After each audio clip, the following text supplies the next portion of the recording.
Restez connectés pour écouter cette prédication du pasteur Daniel Vindini.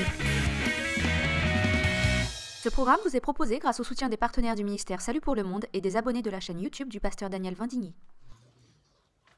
Ces chrétiens et ces pasteurs qui passent leur temps à critiquer les autres, à tout le temps juger l'œuvre de l'autre, à tout le temps tirer les couvertures à soi, à tout le temps avoir peur que les gens s'en aillent dans une autre église. Tous ces discours, on sait, c'est vraiment diabolique.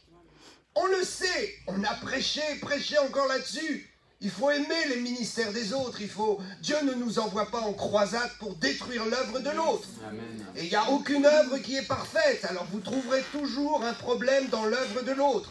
Vous trouverez toujours quelque chose à redire dans le ministère de l'autre.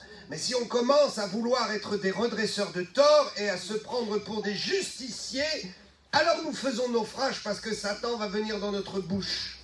Et les anges vont s'écarter. Les anges de Dieu vont dire, je n'ai plus rien à faire avec cet homme, il critique, il a peur des autres ministères, il n'a pas compris encore que chacun est dans son niveau d'évolution avec ce que Dieu lui a demandé de faire.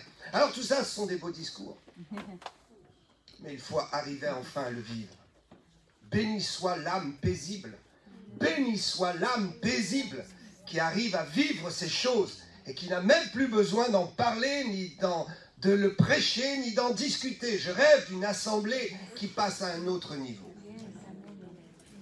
Et je crois que nous sommes déjà passés à un autre niveau. Mais je crois qu'en France, nous devons nous serrer les coudes. Nous devons dire maintenant, ça suffit. Il est temps de travailler dans la paix. Et ensuite viendra l'unité. L'unité ne peut venir que s'il y a la paix. Je ne peux pas m'unir à quelqu'un ou m'unir au mouvement de l'esprit sur ce pays si je ne suis pas en paix avec les autres.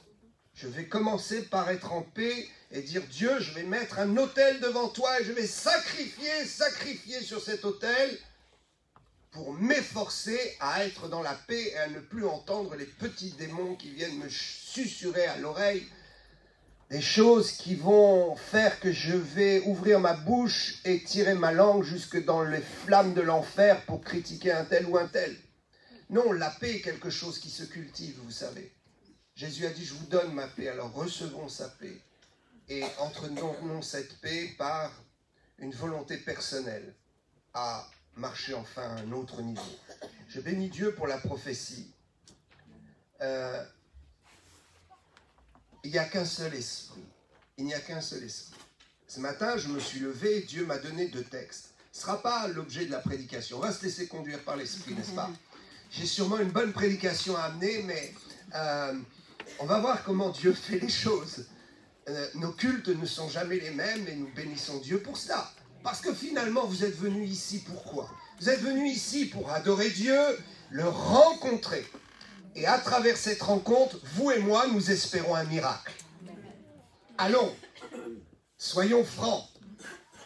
Allons, il est temps de ne plus jouer dans la cour des pharisiens et des hypocrites. Il est temps de ne plus jouer à l'église. Il est temps d'être honnête vis-à-vis de Dieu, vis-à-vis du Saint-Esprit et entre nous. Si nous venons à l'église, l'objectif, c'est de rencontrer Dieu. Pourquoi est-ce qu'on vient à l'église? Est-ce qu'on vient pour accomplir un devoir religieux? Oh, waouh! On ne trouvera rien de bon à travers ça. Si vous êtes un religieux, vous ne trouverez rien de bon à venir à l'église. Vous viendrez parce que vous dites, il faut que je le fasse, sinon Dieu va me frapper. Il faut que je vienne à l'église, sinon il va m'arriver des bricoles. Il faut absolument que je sois protégé. C'est comme un fétiche. C'est comme une protection, n'est-ce pas? Non, moi je viens à l'église pour rencontrer Dieu. Parce que la protection, je l'ai tous les jours, 24 sur 24, par le sang de l'agneau. Mais je viens à l'église pour rencontrer Dieu. Et je vais le rencontrer à travers les uns et les autres. Je vais le rencontrer pourquoi? Pour qu'il me parle et pour qu'il fasse un miracle pour moi. À quoi servirait-il de rencontrer le grand Dieu puissant du ciel si je repars à vide? Mes amis, si je rencontre un milliardaire, je veux bien repartir avec quelque chose. Donc je rencontre celui qui a la solution à mon problème. Je vais rencontrer celui qui a l'argent pour moi. Je vais rencontrer celui qui a la guérison, la délivrance, la puissance. le miracle et la transformation de ma vie. Je le rencontre et il est le Dieu du ciel, il a tout ça à sa disposition pour moi.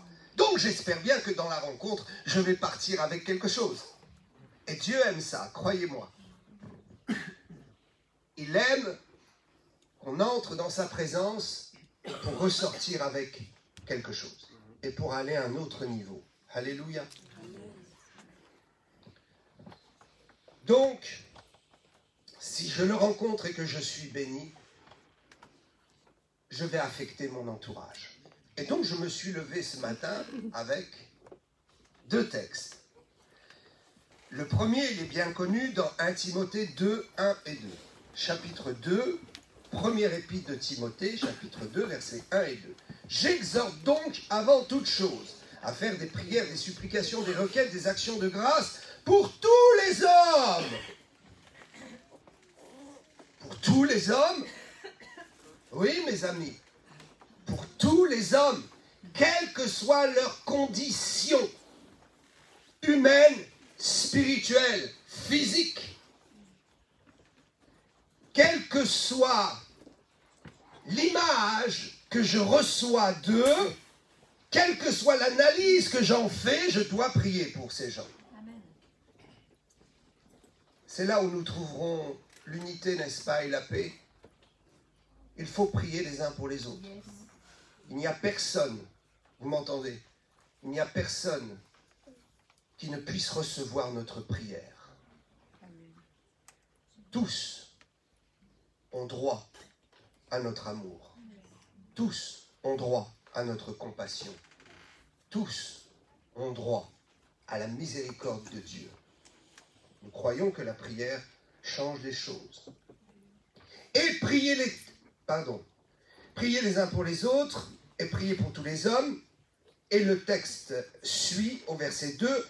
Pour les rois et pour tous ceux qui sont élevés en dignité, afin que nous menions une vie paisible et tranquille en toute piété et honnêteté. Waouh! Moi, je vous le dis franchement, une église dans un pays pauvre aura du mal à être riche. Une église dans un pays riche n'aura pas de mal à être riche. Pourquoi? Parce que nous allons pécher dans ce monde. Nous jetons notre filet, nous le jetons autour de nous, dans notre nation, dans notre région. Et donc, ce que nous allons pécher, ce sont des gens qui sont réellement l'identification de la société. Je vais pécher des gens pauvres dans des pays pauvres. Et je vais pécher des gens riches dans des pays riches. Je ne dis pas que c'est absolu, parce que Dieu change le pauvre en riche, et le pauvre peut devenir riche. Mais si le pays est pauvre et a une mentalité de pauvreté, je vais avoir un grand problème pour avoir une église riche. La bénédiction de l'église est liée à la bénédiction du pays. Arrêtons d'être hypocrites. Arrêtons de dire, oh, c'est nous l'église qui sommes une bénédiction pour la nation. Jérémie 29, 7. Recherchez le bien de la ville où je vous ai mené en captivité. Et priez l'Éternel en sa faveur, parce que votre bonheur dépend du sien. Votre bonheur dépend de la prospérité du pays. Waouh! Nous, on est tellement religieux et tellement orgueilleux qu'on a toujours inversé les choses. Mais on ne se rend pas compte que l'Église est énormément sous l'influence du pays dans lequel cette Église est implantée. L'Église est sous influence de la région dans laquelle l'Église est implantée. Je vous assure que si vous implantez une église dans des régions où il y a beaucoup de malades, il y aura un problème pour avoir des gens en bonne santé dans l'église. Oh, mais vous me direz, il y a la puissance de Dieu. Oui, bien sûr qu'il y a la puissance de Dieu. Mais la Bible dit que nous devons rechercher la bénédiction du lieu où nous nous trouvons.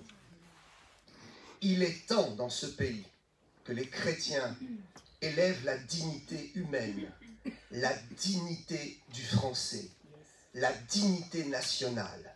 Nous l'avons entendu dans la prophétie. Nous sommes comme un gouvernement dans une nation, le gouvernement de Dieu. Pourquoi faire? Pour influencer notre génération et le lieu où nous nous trouvons. Il faut donc prier et se comporter. Je suis tellement choqué parfois de voir des chrétiens prier pour la bénédiction de la ville, et quand ils entrent dans la ville, ils se comportent réellement comme des païens. Ils n'ont rien à faire de la ville, ils cassent, ils détruisent, ils ne prennent soin de rien, ils profitent du système. La Bible dit, recherchez le bien de la ville. Ça, si vous le recherchez, vous serez bénis. Parce que si vous ne recherchez pas le bien de la ville, il y aura un grand problème. Il est temps dans ce pays de respecter le bien social, de respecter ce qui est mis en place et d'aider nos élus à atteindre un but de bénédiction. Arrêtons de critiquer le gouvernement. Arrêtons de lever le poing. Ce qu'ils font au gouvernement nous dépasse. On n'est pas dans les coulisses pour savoir. Mais ce qui est certain, c'est que la Bible me dit que tant que je serai sur cette terre, je suis en captivité. Parce que je ne suis pas citoyen de la France. Je suis premièrement citoyen des cieux. Et si je suis citoyen de la France, c'est juste parce que je suis en pèlerinage sur cette terre. Et parce que je dois avoir une identité nationale par rapport au lieu où je me trouve. Parce que Dieu me donne le pouvoir, avec cette identité nationale, de bénir la nation plus que celui qui n'est pas dans l'identité nationale. N'attendez donc pas que les Américains, que les Brésiliens ou que les Africains viennent bénir notre nation. Si vous avez une carte d'identité française, sachez que Dieu vous rend responsable de la bonne marche, de la bénédiction, de la grâce dans ce pays. Il faut donc apprendre à prier et à se comporter comme de vrais prieurs, à ne pas être parjure. Je prie pour une chose et mon comportement s'applique autrement. Je prie pour la paix des ministères, mais je critique toujours les ministères. Il y a quelque chose qui ne va pas. Je prie pour la bénédiction de la ville, mais je jette mes papiers par terre, je colle mes chewing-gums sous la chaise de l'office qui me reçoit pour me donner des aides ou je ne sais quoi dans les lieux publics. Je tag dans les lieux publics et je ne respecte rien. Je vais dans les supermarchés, j'ouvre le paquet, je mange et je laisse. Je vais dans les supermarchés, je prends des affaires et puis j'en veux plus, je les remets dans n'importe quel rayon, c'est pas grave. Il y a des esclaves qui sont là, qui viennent à 5 h du matin pour ranger ce que je dérange. Non, mes amis, ce n'est pas comme ça que ça fonctionne. Je crois que le christianisme doit montrer encore plus aujourd'hui son utilité sociale. Nous ne sommes pas là pour faire du social, nous le savons, nous sommes là pour sauver les âmes. Mais nous sommes là aussi pour donner un témoignage. Et c'est à travers le témoignage que nous gagnerons les cœurs. Alors prions pour que cette ville soit dans l'opulence. Prions pour qu'il y ait moins de chômage. Prions en France pour qu'il y ait réellement la puissance de Dieu qui encourage les élus à faire de bonnes choses pour les citoyens. Prions pour que les citoyens ne détruisent pas l'outil de travail, ne détruisent pas. Oh, certains diront, pasteur, là, je suis dans un meeting politique ou je suis à l'église. Oh, il faut arrêter nos esprits religieux. Moi, je lis simplement la Bible et je vois ce que la Bible dit.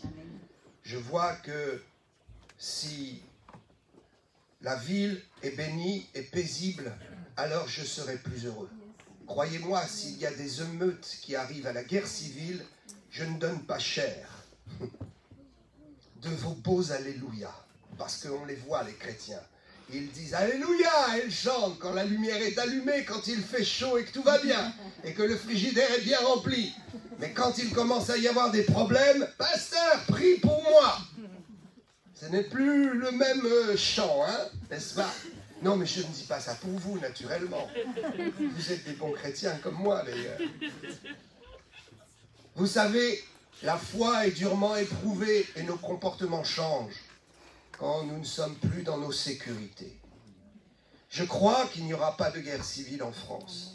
Dieu m'a parlé déjà il y a 2 ans. J'ai lancé une prophétie qui était très précise sur les contestations qui amèneraient des troubles. Mais la prophétie s'est arrêtée là. Je veux vous encourager.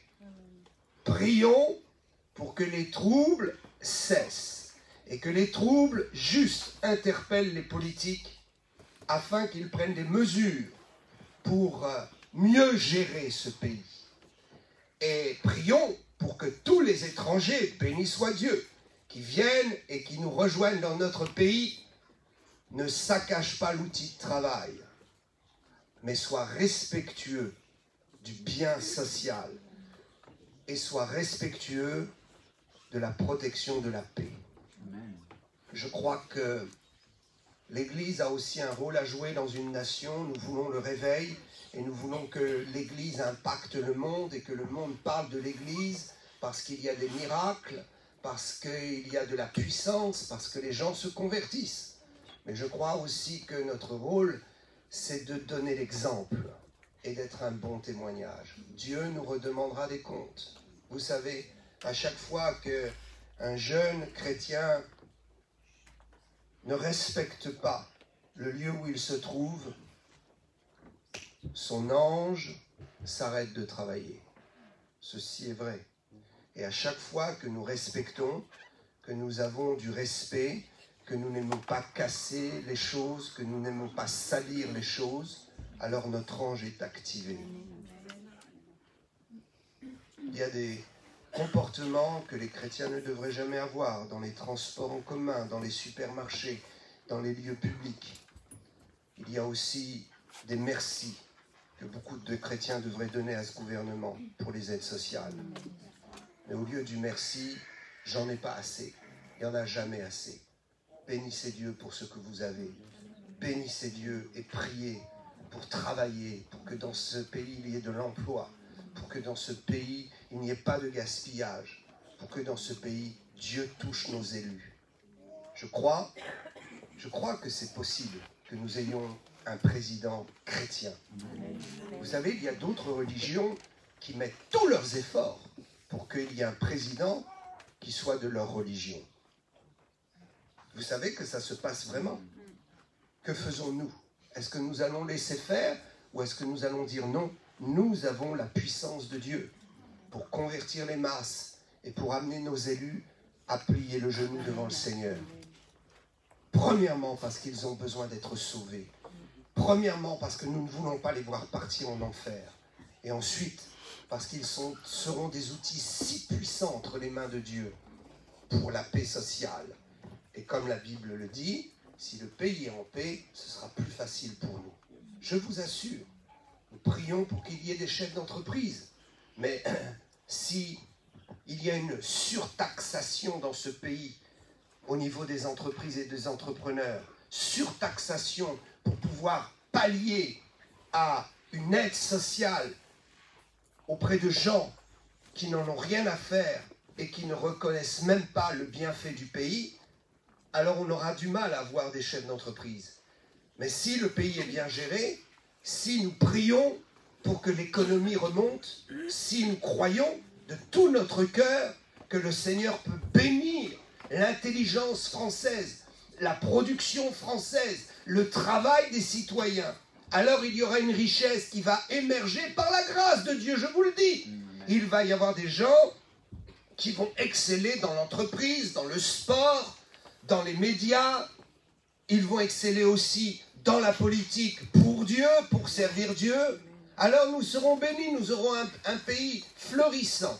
Et croyez-moi, les églises en profiteront. Et croyez-moi, la parole de Dieu est vraie et elle s'appliquera. et nous verrons de nos yeux comment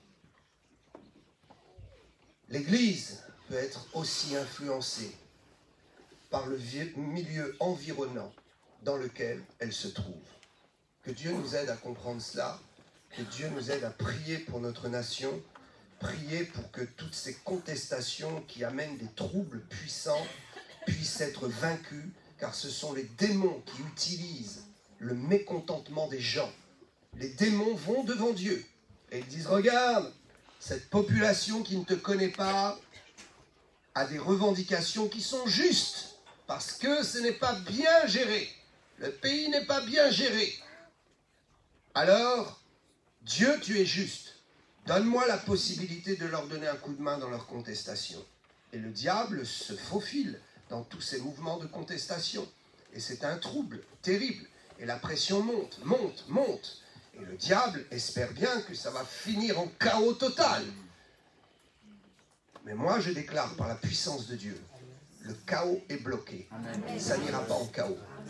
La France sera relevée par l'Évangile. Le citoyen français va découvrir l'amour de Jésus-Christ. Et nous allons temporiser les choses par la puissance de la prière et la puissance de l'action. Nous allons montrer le respect de celui qui travaille, qui se lève à 5 heures du matin pendant que d'autres restent à dormir jusqu'à 11 heures et profitent du système. Nous allons dire comme l'apôtre Paul, que celui qui ne travaille pas alors qu'il ne mange pas non plus. Et ce gouvernement est bon, même ceux qui ne travaillent pas mangent. Vous imaginez? Donc nous allons prier pour qu'il y ait de l'emploi, pour qu'il y ait de la justice sociale. Ce n'est pas de la politique, je vous le dis. C'est juste de la conscience humaine. Souvenez-vous, un homme dans le jardin d'Éden est arrivé, Dieu lui a dit, où est ton frère? Mais est-ce que je dois m'occuper de mon frère? Mais oui, tu dois t'occuper de ton frère. Notre bonheur est lié, il est commun. Si un membre souffre, tout le corps est en souffrance. Si le pays dans lequel je suis souffre, moi-même en tant que chrétien, je suis affecté. S'il y a de la bénédiction dans le pays, alors ce sera plus facile pour moi d'annoncer l'évangile. Ce sera plus facile pour moi de construire des églises. Ce sera plus facile pour moi de gagner des gens qui ont l'argent parce que l'évangile est gratuit. Et nous avons reçu gratuitement, nous donnons gratuitement. Mais moi, je veux respecter la parole. Dieu dit, vous avez reçu gratuitement, donnez gratuitement. Moi, ici, je n'ai pas reçu gratuitement le loyer. Donc, je ne donne pas gratuitement. L'évangile que j'ai, la prédication, je l'ai reçue gratuitement, je la donne gratuitement. Mais quand il est question de mettre en œuvre des choses pour que l'évangile avance, alors ce n'est pas gratuit. Et si ce n'est pas gratuit, il faut qu'il y ait des gens qui contribuent. Amen. Je suis tellement choqué de voir les religieux qui sont tout le temps contre la prospérité. Et ils lèvent le poing. Mais mon ami, tu es contre la prospérité. Alors, écoute, il faudrait peut-être aussi que le pays, alors dans ces cas-là, arrête de chercher la prospérité pour te donner le RSA ou je ne sais quoi. Soyons logiques. La prospérité est quelque chose de bon. Et on ne prêche pas la prospérité. Je voudrais juste rappeler une chose.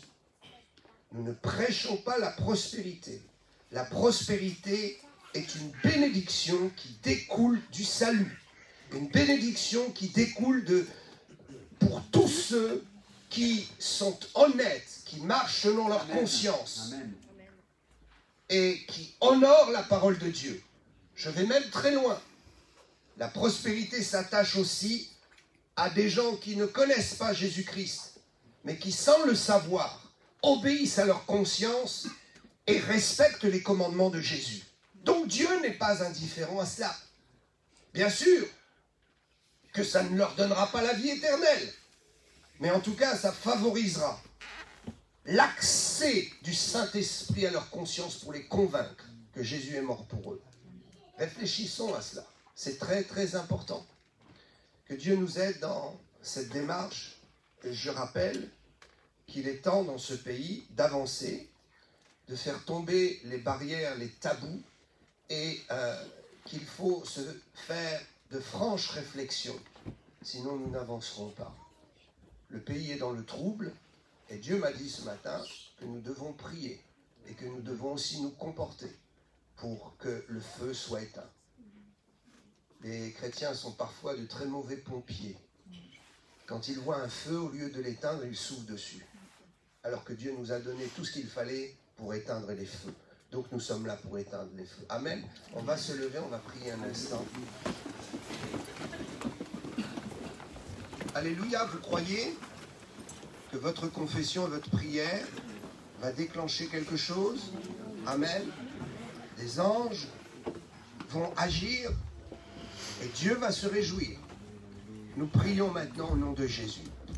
Nous prions que les troubles sataniques, au nom de Jésus, n'atteignent pas notre vie et notre cœur. Dans le nom de Jésus, recevez cette bénédiction. Dans le nom de Jésus, que tout trouble dans cette société s'éloigne de vous. Je proclame qu'aucune conséquence des troubles et des revendications ne viendra perturber votre vie. Recevez ce miracle et recevez cette grâce. Il est écrit que l'Église est une maison de prière. Alors nous prions dans la prière offensive, dans la prière défensive, dans la prière de délivrance. Père, nous invoquons le sang de Jésus sur cette nation. Nous paralysons tous les projets du diable et nous retenons le chaos et nous envoyons le chaos dans les lieux arides. Au nom de Jésus, que tout chaos soit neutralisé. Nous détruisons les projets sataniques qui voudraient faire lever un homme contre un autre homme, un citoyen contre un autre citoyen, un chrétien contre un autre chrétien. Nous proclamons le sang de Jésus. Nous proclamons la bénédiction du sang de la croix. Et nous déclarons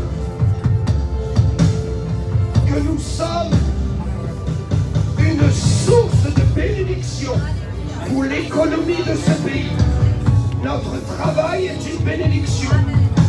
Notre enthousiasme est une bénédiction. Notre foi est une bénédiction. Nous répandons sur cette ville, nous répandons sur cette nation la grâce de la foi de nos cœurs. Et nous envoyons par la puissance du nom de Jésus la bénédiction sur chaque citoyen de ce pays. Un nouveau souffle dans les églises. Un nouveau souffle d'encouragement dans le cœur de ces païens qui sont découragés. Nous préparons leur cœur par la prière. Nous te demandons que le terrain de leur cœur soit préparé à recevoir ton évangile et qu'ils comprennent que pour éviter tout chaos, il n'y a qu'une seule solution: recevoir ta parole. Nous envoyons ta parole dans tous les foyers, dans toutes les maisons, dans toutes les rues, dans tous les hameaux, dans tous les villages, dans tous les lieux-dits. Nous envoyons la parole de Dieu par la foi. Nous prions, Père, que tes anges viennent ouvrir des portes nouvelles, que des opportunités nous soient données pour toucher les grands de ce monde et pour contribuer par notre message à la paix sociale. Je proclame que le message de l'évangile dans votre bouche est une bénédiction pour la paix sociale. Que votre bouche soit remplie, que votre bouche soit remplie de la parole de Dieu. Que les paroles de justice, d'encouragement et de foi sortent et inondent ce pays de la grâce de Dieu. Recevez, recevez, recevez la foi, recevez le dynamisme. Je libère les paroles de l'évangile l'évangile dans votre bouche, je libère les paroles de foi et je proclame que le peuple de Dieu dans ce pays est une bénédiction qui contribue à la paix sociale. Nous nous engageons, Seigneur, à marcher dignement et à respecter tous les biens que tu nous donnes et qui nous entourent, tout ce que l'État met à notre disposition, tous les accès que nous avons. Nous proclamons que nous respectons le travail d'autrui et même le travail de celui qui ne te connaît pas, car il est ton enfant. Tu l'as créé et tu veux le sauver. Nous prions que le Saint-Esprit, ô Dieu, nous donne d'être témoins partout où nous nous trouvons, selon le niveau de foi, selon le niveau d'autorité, selon le niveau de notoriété que nous avons. Nous utilisons cela pour la paix sociale, pour l'annonce de l'Évangile et pour le témoignage. À ton nom soit toute la gloire, à ton nom soit toute la gloire, à ton nom soit toute la gloire.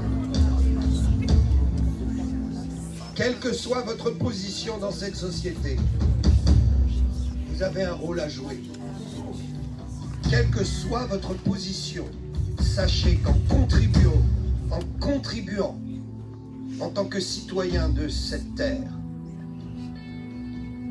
vous contribuez à la paix sociale, à la bénédiction du pays. Et si vous le faites, alors cette paix reviendra sur vous. Alors l'Église sera bénie. Alors nous pourrons renverser tous les discours mensongers et sataniques. Et nous pourrons libérer les consciences. Nous pourrons libérer les consciences. La grâce de Dieu est ici, la présence de Dieu est ici. Celui qui est spirituel peut sentir. Si vous êtes religieux, je vous en supplie, faites tomber vos œillères et essayez d'ouvrir vos yeux spirituels pour voir ce que l'Esprit est en train de dire. À lui soit toute la gloire. À lui soit toute la gloire. Nous le bénissons. Nous lui disons merci. À lui soit toute la gloire. Alléluia, alléluia. There is power in the name of Jesus.